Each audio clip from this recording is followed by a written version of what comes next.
এবার দুর্গাপূজা প্রস্তুতির খবর। আজ পঞ্চমী। কুড়িগ্রামের দুর্গাপূজার প্রস্তুতি ও নিরাপত্তা নিয়ে বিস্তারিত জানাতে কুড়িগ্রাম থেকে যুক্ত হচ্ছেন আমাদের কুড়িগ্রাম প্রতিনিধি মনোয়ার হোসেন লিটন। লিটন, প্রস্তুতি এবং নিরাপত্তা নিয়ে একটু বিস্তারিত জানাবেন আমাদের।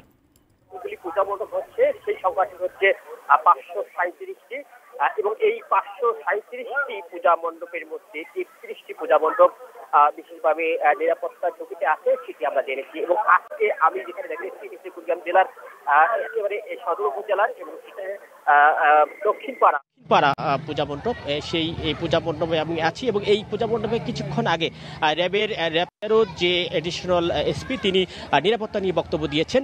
তিনি যে বক্তব্য দিয়েছেন সেই বক্তব্যের মধ্যে তিনি বলেছেন যে আসলে এই যে নিরাপত্তাহীনতায় নিয়ে যে পূজা মণ্ডপগুলো আছে সেসব পূজা মণ্ডপে কিন্তু অতিরিক্ত নিরাপত্তা ব্যবস্থা থাকবেন। বিশেষ করে এখানে সাদা পোশাকধারী র্যাবের ব্যবস্থা থাকবে, সেই সঙ্গে ব্যবস্থা থাকবে পোশাকধারী যে র্যাব আছে তারাও কিন্তু থাকবে, সেই সঙ্গে অন্যান্য যে নিরাপত্তা ব্যবস্থাগুলি সেটিও থাকবে।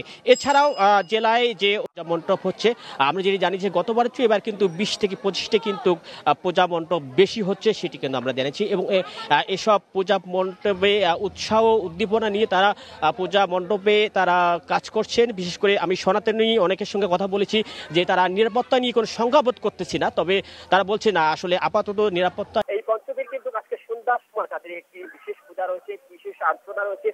এই পূজা আর্চনার মধ্য দিয়ে তাদের কিন্তু এই পঞ্চমী শুরু হবে এবং বাকি তাদের পঞ্চমী থেকে দশমী পর্যন্ত যে কর্মসূচি সেটি কিন্তু তারা পালন করবেন।